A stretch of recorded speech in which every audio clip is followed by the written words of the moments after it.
Assalamualaikum warahmatullahi wabarakatuh. Saya Yudi Pramuko, ya, tukang bubur ayam dari Parung, YouTuber tertua di semesta.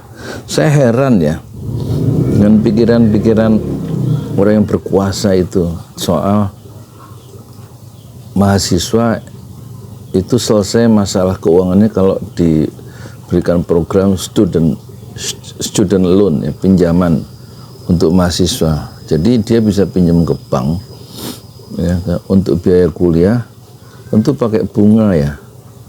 Terus nanti dibayar, mencicil. Kira-kira begitu kan ya skemanya itu. Pokoknya dijamin nggak ada masalah. Loh, saiki ini ya, Mbak. Ini buat orang-orang yang pejabatnya orang Jawa. Tapi Nadiem Makarim bukan orang Jawa ya. Jadi gini loh, orang Arab ya, keturunan Arab. Jadi sama aja orang yang keturunan Arab kayak yang orang keturunan Jawa, kok pikirannya gimana sih? Ini kan negeri kita ya, negeri Indonesia, negeri kita. Terus kita hadapi mahasiswa itu kok jadi seperti customer ya. Orang yang minjam uang, ya, soto mie, dijual ya? Dijual mie.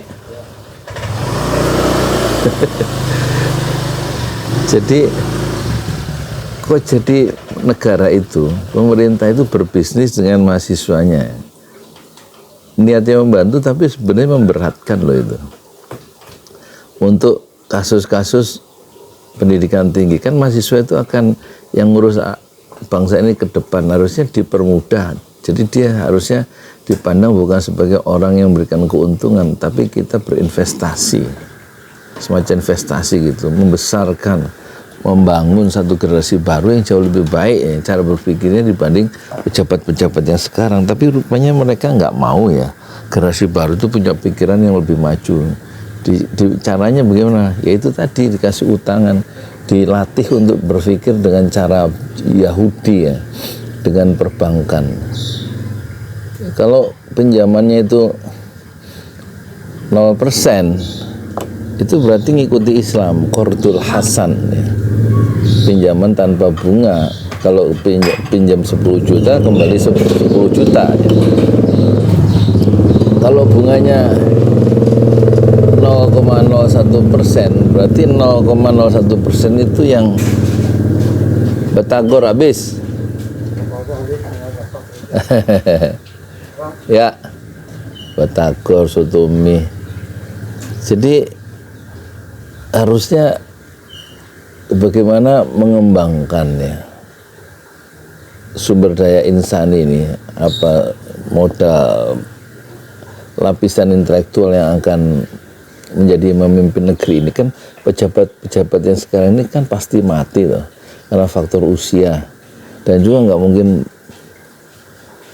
rotasi kekuasaan itu kan harus dipergilirkan oleh Allah ya kepada orang lain yang lebih bisa layak untuk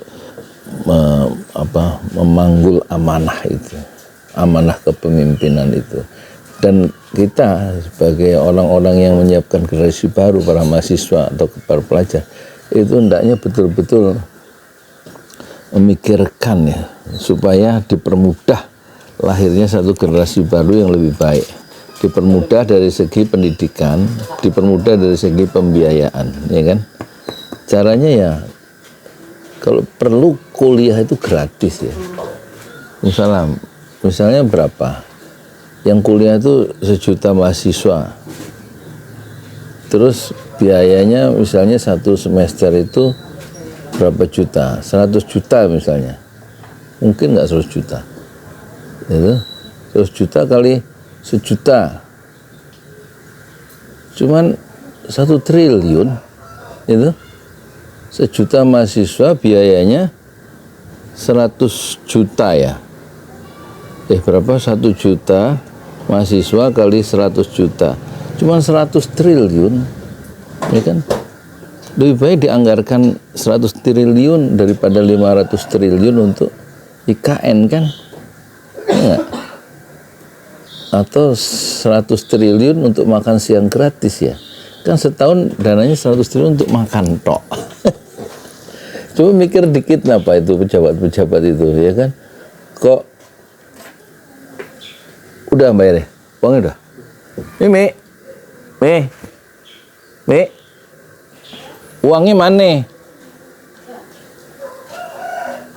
Ini aku rekaman isinya macam-macam ya, ada tukang soto, ada tukang cilok, ada tukang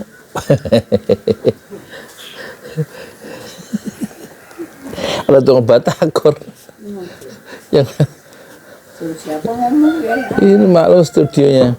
Jadi coba, nah di India itu di universitas Muslim yang terbesar di dunia, perpustakaan itu terbesar di dunia, dan memang tradisi intelektualismenya besar. 2 orang itu datang ke sini untuk foreigners, ya, mahasiswa Muslim yang non India itu 8 semester. 8 semester itu berarti program S1 untuk luar negeri, Muslim luar negeri itu 13 juta rupiah biayanya, ya, 13 juta rupiah. Untuk saya nih misalnya, seorang Muslim kuliah di India di Universitas Aligarh. Terus itu kan saya tanya, nah untuk orang India sendiri berapa Muslim India sekolah di Universitas Muslim Aligarh itu? Itu cuman 1 juta rupiah, bukan 1 tahun ya, bukan 1 semester, tapi 8 semester.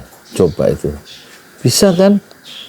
Negara itu royal, nggak memberatkan nggak memberatkan mahasiswa, orang-orang yang mau maju. Lah kok ini malah istilahnya apa, UKT itu kok sampai ratusan juta, naiknya sampai 300%, sampai 500%. Ini orang-orang yang berpikir cara Yahudi, yang berpikir lulusan Amerika atau lulusan mana itulah ya kan, itu ngerti nggak sih memandang kehidupan itu, bahwa pendidikan itu penting menurut Islam, dan dimudahkan kepemimpinan itu untuk memudahkan orang supaya berkembang, supaya anak-anak mahasiswa itu bisa melakukan mobilitas vertikal, ya, naik secara kelas sosialnya karena ilmu pengetahuan, dan dimudahkan untuk mendapatkan ilmu pengetahuan. Itu tradisi dunia Islam. Dulu malah sarjana-sarjana scholar atau ulama itu diberikan kemudahan kalau membuat karya tulis, misalnya kitab, ditimbang karyanya itu, misalnya 1 kilo kitab itu diganti dengan 1 kilogram emas.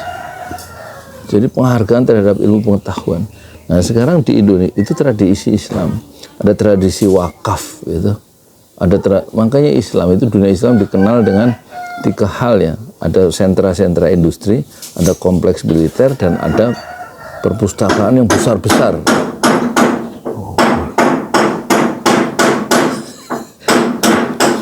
Jadi perpustakaan yang besar, jadi menghargai ilmu pengetahuan, menghargai ekonomi, dan menghargai juga perdagangan, bisnis.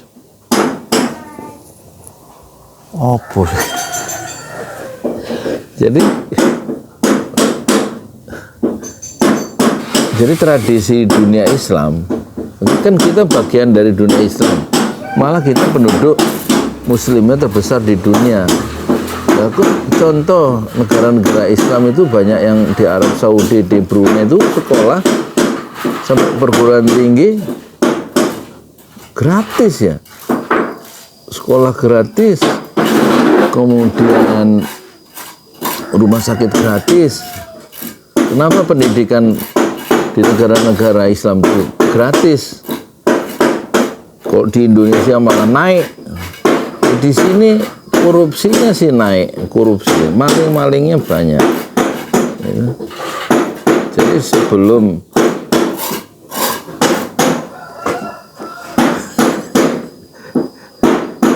Assalamualaikum warahmatullahi wabarakatuh.